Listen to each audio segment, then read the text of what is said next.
इसके बाद पढ़ेंगे हम अयोगवह।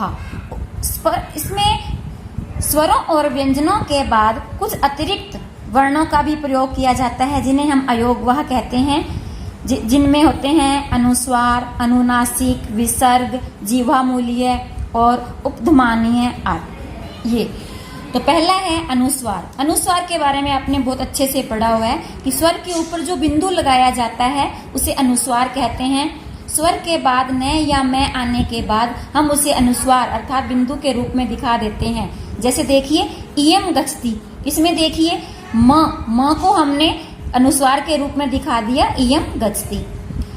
फिर है अनुनासिक। अनुनासिक में जो प्रत्येक ऊपर जो हमने स्पर्श व्यंजन किए हैं, तो प्रत्येक वर्ग का जो अंतिम वर्ण जो होता है, इसमें इन्हें कहते हैं अनुनासिक व्यंजन, अनुनासिक वर्ण।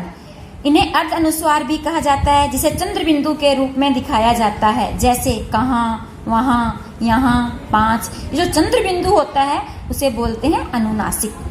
विसर्ग, स्वरों के आगे आने वाले 2 बिंदुओं को विसर्ग कहते हैं। विसर्ग का उच्चारण आधे ह की तरह किया जाता है।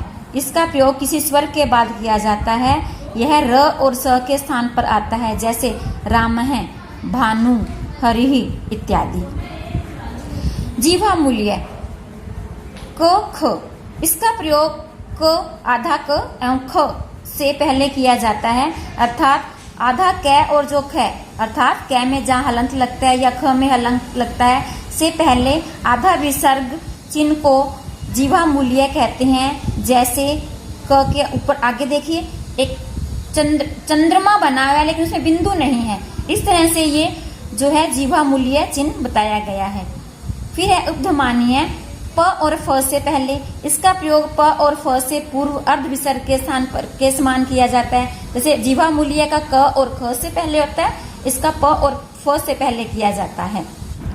अब हम करेंगे वर्ण के उच्चारण स्थान। सभी वर्णों का उच्चारण मुख से होता है। उच्चारण में मुख के जिस अवयव अर्थात अंग की सहायता ली जाती है उसे उच्चारण स्थान कहते हैं। मुख में अनेक अवयव होते हैं। मुख के अनेक अलग अलग भाग होते हैं, जैसे कंठ, तालु, मूर्धा, दंत, नासिका आदि। वर्णों का उच्चारण इन्हीं अवयवों की सहायता से होता है। इसी आधार पर इनका विभाजन किया गया है। जैसे पहला है कंठ, इसके अंदर अ, आ और क वर्ग पूरा और ह अर्थात विसर्ग जो है वो इनका स्थान जो है कंठ है, उच्चारण स्थान, इसलिए इनको कंठ कहते हैं।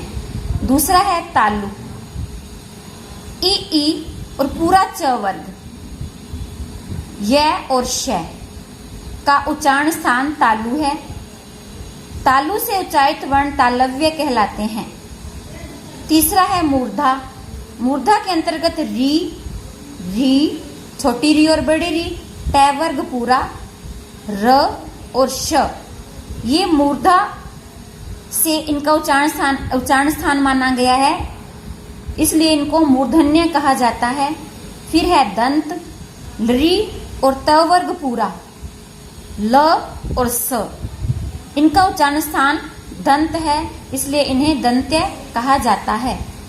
इसके बाद अगला उच्चारण स्थान हम करेंगे ओष्ठ, उ और प वर्ग पूरा तथा उपध्मानीय का ओष्ठ उच्चारण स्थान होता है। छठा है नासिका, जो हमने स्वरों में छठा है नासिका। इसमें जो हमने 5 वर्ग किए हैं व्यंजन, स्पर्श व्यंजन जो हमने किया, उसका जो अंतिम वर्ण है, प्रत्येक वर्ग का अंतिम वर्ण जो है वह और अनुस्वार का उच्चारण स्थान वर्ग के लिए निर्धारित तथा नासिका है। इस स्थान से उच्चारित वर्ण नासिक्य कहलाते हैं। फिर है कंठ तालु। कंठ और तालु दोनों से जिसका उच्चारण होता है वो कंठ तालु कहलाते हैं। इन्हें कंठ तालव्य कहा जाता है। ये अ तथा ई के संयोग से ए तथा ए और ए के संयोग से ऐ बनते हैं। इनका उच्चारण स्थान है कंठ तालु। फिर है कंठोष्ठ, अर्थात कंठ और होठ से जिनका उच्चारण किया जाता है वो है ओ और औ। दंतोष्ठ अर्थात वकार का दंतोष्ठ उच्चारण स्थान होता है, यह दंतोष्ठ्य कहलाता है। इसका उच्चारण करते समय जीवा दांतों को स्पर्श करती है और होठ भी कुछ मुड़ते हैं, अतः इन दोनों के सहयोग से वकार का उच्चारण किया जाता है। अंतिम है जीवामूल। जीवामूल्यस्य जीवामूलम, जीव की जड़ अर्थात जीवामूल्य का जीवामूल स्थान होता है। यह पूर्व में ही हम बता चुके हैं कि क और ख से पहले जो पूर्व अर्ध विसर्ग का जो चिन्ह लगाया जाता है वह जीवामूल्य होता है। आशा करती हूँ पाठ आपको समझ आया होगा, लेकिन थोड़ा सा आपको प्रयास भी करना पड़ेगा क्योंकि ये संस्कृत भाषा है।